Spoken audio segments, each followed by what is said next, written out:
Welcome to Childcare Conversations with Kate and Carrie. So here's a statistic that might shock you. It shocked me a little bit, which is 20% of phones in the United States apparently have explicit sexual content on them. So that's 1 in 5.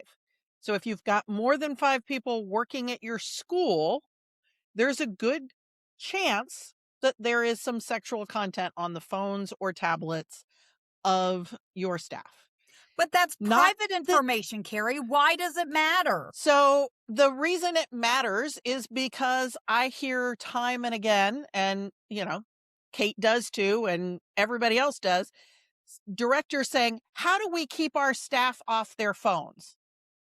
You have to, because if there is a 1 in 5 chance that if the staff are on their phone, they are accessing a device that has sexually explicit content, then they are then they are accessing something with sexually explicit content in a classroom with children, which sounds to me like a CPS call. So let's back up just a tad.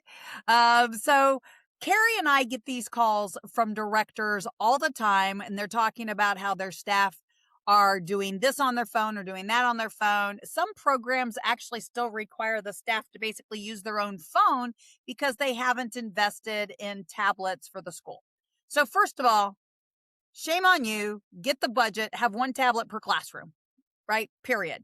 Second of all, invest in a $5 shoe organizer that goes on the back of the office door with everybody's name for them to all put their phones in their little shoe pocket.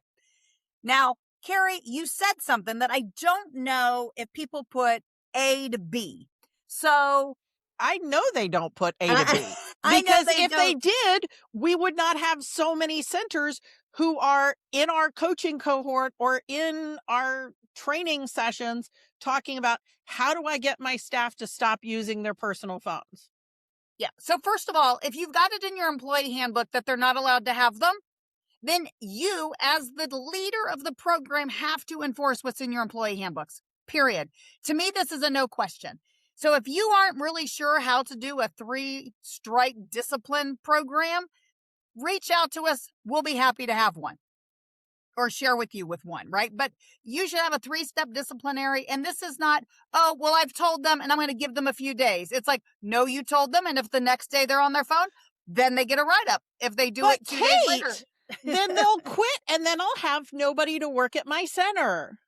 Well, so then maybe we should take your perspective, Carrie. If now all of a sudden we've got 10 staff, which means we've got at least 2 that probably have sexually explicit content. That means that when you see a 3-year-old or a school ager on a personal staff person's phone, what did you say we have to do, Carrie? Well, CPS. So, but they're just watching some little YouTube video or they're looking at the pictures of my cat. I mean, the number of times I've been on my phone and I've been on one app and I just glance away and now all of a sudden I'm signed into American Airlines. I didn't mean to sign into American Airlines, but it's just another app on my phone. It is so easy for someone to accidentally get access to another part of a phone.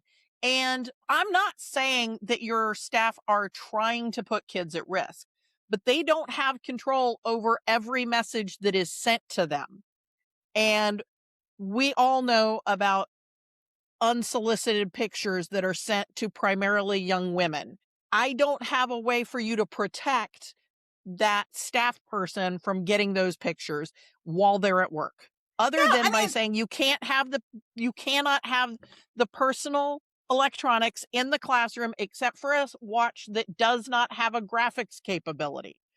If they have a smartwatch that gets visual texts, gets the pictures from a text, they cannot have that kind of smartwatch in the classroom either. They can't. They have to have a dumb watch. We've all had that opportunity, that time when somebody sends us something and it pops up on our phone. So even if you think you're safe, if it is in the room, you're not safe. And so, okay, so this happens. What do I do as a director? I guess I don't understand, Carrie. If you see a child have access or looking at a staff member's personal phone or personal tablet, in my opinion, like, too better safe than sorry, you have to put that person on probation immediately, make a call to CPS, and let CPS do an investigation to see if there was any potential information there. Now, that may be more extreme than most people want to go. You may prefer to put them on probation and say, I need to see your phone right now, and do the investigation yourself. But here's where that gets tricky. Because if there was sexual content on that phone and you did the investigating, instead of having CPS do the investigating, now you're going to have to self-report about the fact that you did not report the CPS. Yeah. So you're going to have to still call CPS if there was content, and you're going to have to report yourself both for children being put in danger and for the fact that you did not report the potential child endangerment. Okay, so let's take this yeah. one more step, because we're there. We've brought that up a couple of times. What happens? You make the report I make a report. What happens to the teacher who you made the report on? Well, the short answer is that there's a good chance that they're losing their job. And that means this whole thing about, well, if I take away their phone, they're going to quit. Okay. Or you have to fire them. But for the long term for that person, if they had a phone that had any sexual content and a child accessed that phone, they now have exposure to being arrested for child maltreatment and child sexual abuse, and then being listed on the sex offender registry for the rest of their life because some person sent them an unsolicited photo on a phone, and then they let a kid in the classroom watch Miss Rachel videos on their phone in the classroom. But sometimes, I mean, let's be honest. We've all met that 3-year-old that if you've got your phone, because they're used to doing it with their parents, right? So your phone, it could even be in your purse. It could be in your pocket. And I've seen people in their pocket with the screen facing outwards, and I've seen pictures pop up when they got a text message for somebody. So this is not it's never happened, or the chances are slim. Because if I remember right, we've actually had something like this happen back when we had flip phones, and we had a staff person who got one of those pics from from a significant other dating human, and a kid opened the phone. You can't control whether or not a kid's going to open your phone, if the kid's going to grab your phone because they heard it buzzing. I mean, I know school agers that would hear it buzzing and want to bring you your phone because your phone is ringing. Yep. Because they think they're being helpful. And they are being helpful. But they might be helping somebody out of, their ability to earn a living for the rest of their life in, a lot of different areas. And so this sounds like a really serious issue, Carrie. Why do we have directors? Like, where is the disconnect, I guess, is one thing. Is why do people not make a bigger deal out of this? Is it because it's predominantly women in the industry? No, I think it's that people have not made this connection. And I didn't realize that people hadn't made this connection until we were, in our coaching cohort. And like the fact that people had not realized that that their employees having phones in the classroom was a danger to the children, not just an annoyance. It's not just that it's annoying that the staff have their phones so that they might not be doing active supervision, because instead they're like, I'm just going to get one TikTok in. Like I'm waiting for kids to go to the bathroom. I'm waiting for the kids in the bathroom line. I'm just going to check a TikTok real quick, or I'm going to check Instagram real quick, or whatever. So that's what we tend to think, is that if they have their phone, they're going to be texting or they're going to be scrolling socials. And so it means that they're not doing the job that I paid them to do. And so there's some of that frustration that I'm paying you to watch children, not to watch reels on Instagram. And so it feels like a disrespect thing. It doesn't feel like a danger thing. It's because we And get I we think, get in our own way, right? yeah, So, I mean, to me, this is the emotional part of an owner or director going, which again, if in your job description and in your employee handbook says they must be able to see and hear the kids at all time, and you catch them on their phone, again, second reason why that should be a write-up. First of all, if you said no personal cell phones and technology in the building, that should be a write-up. If you catch them doing it while they're on the playground, that's a write-up for literally endangering the kids because you're not doing active supervision. But what you're talking about is a whole other level of reason. Now, I have my own theory. My own theory is that most of the time when people think about porn, I'm going to say the 4-letter word, they think about porn or that kind of stuff on an electronic device. I would suspect that probably if you have a conversation with your staff, the majority of them are going to think that only applies to men, right? yeah, So we I don't, think, so I as a think result, that's we part don't, of it. I mean, it's a 4-letter word we don't ever talk about, usually as women, and even less in early childcare. But we have the thought of what exposure to sexual content means. Mhm. So we think that exposure to sexual content means that they are watching videos of adult behaviors. But sexual content also means seeing body parts. It also means How do seeing, you word it? Because I just love the way you call it. jiggly bits. Jiggly Everybody's bit. got jiggly bits.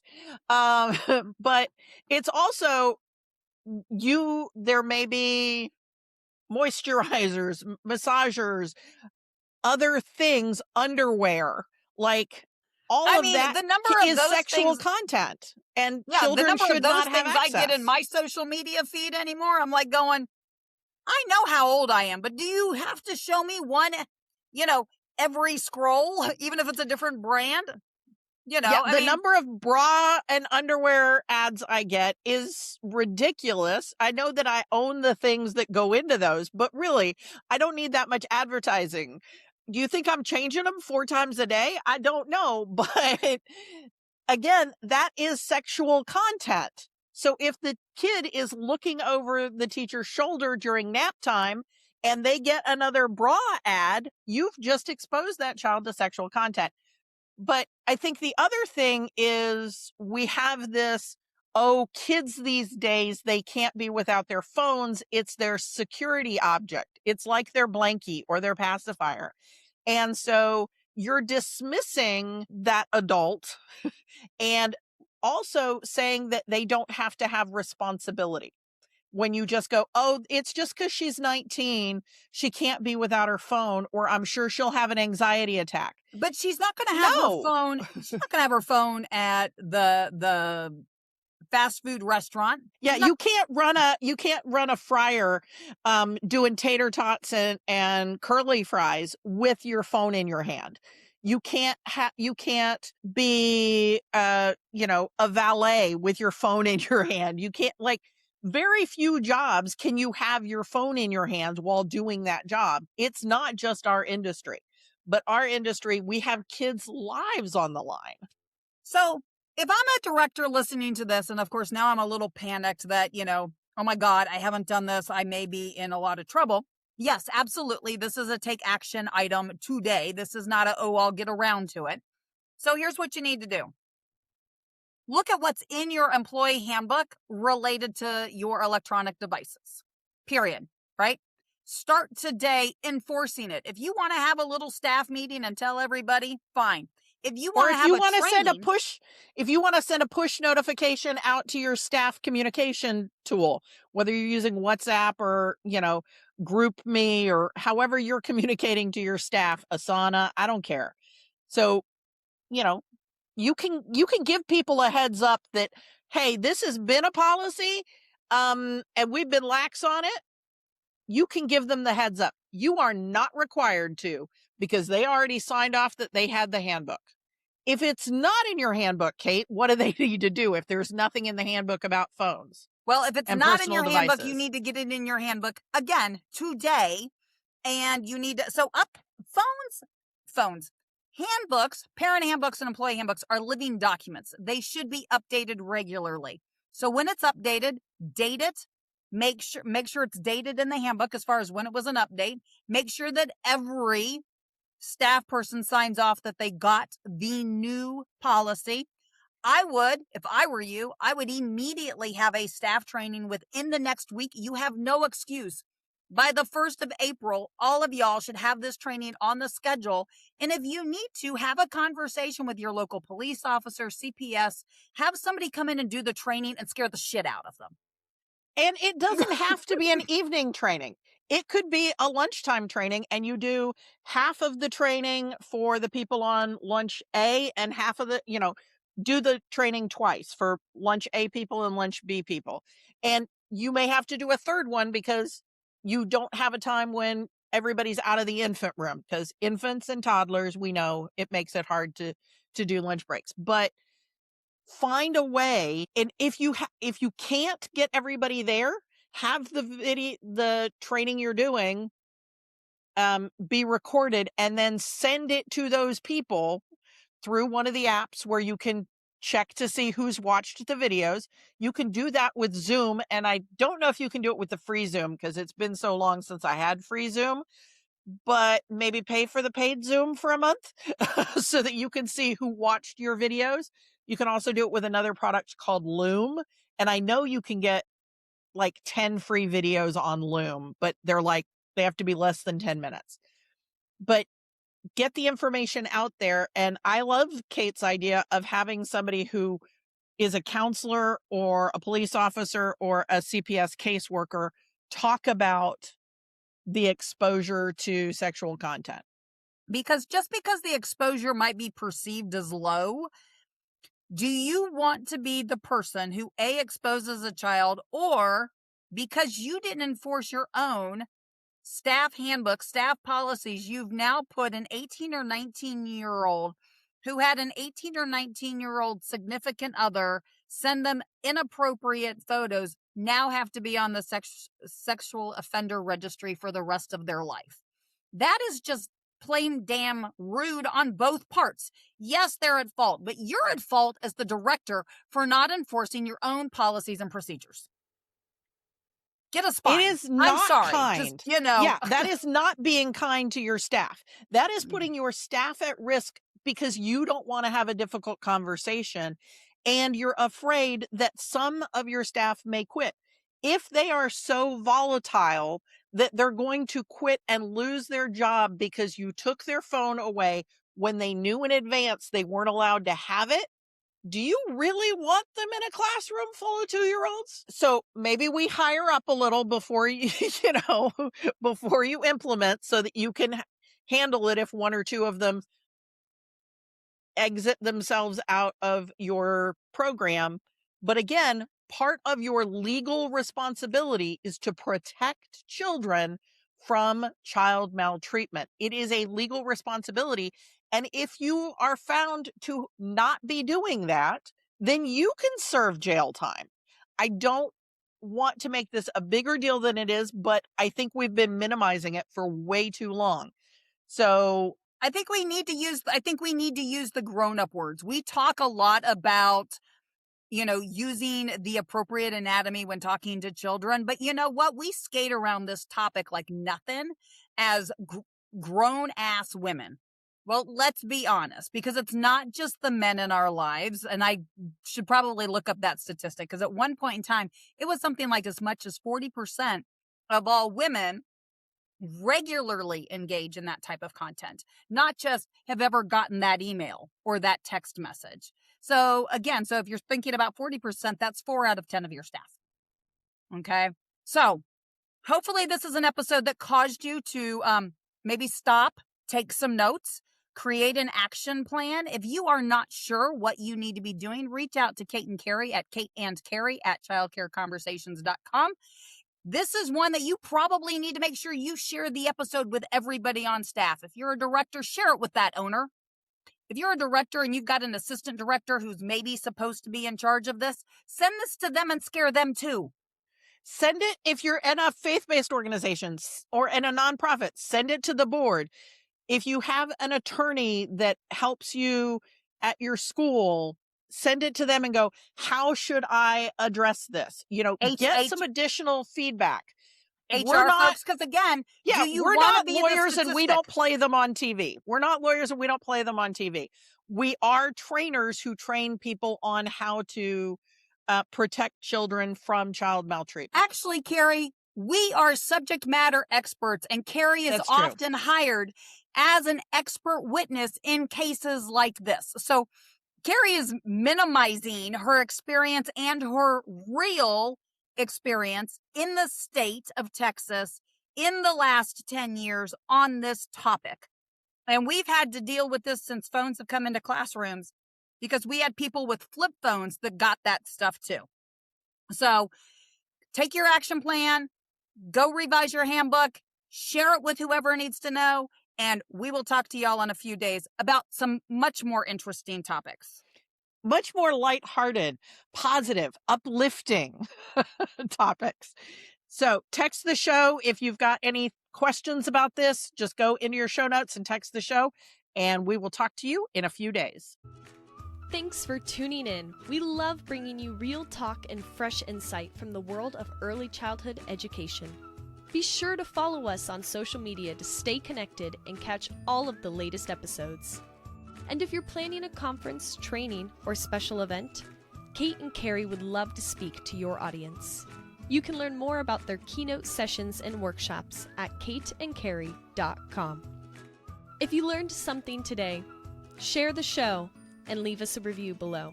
We'll see you next time on Childcare Conversations.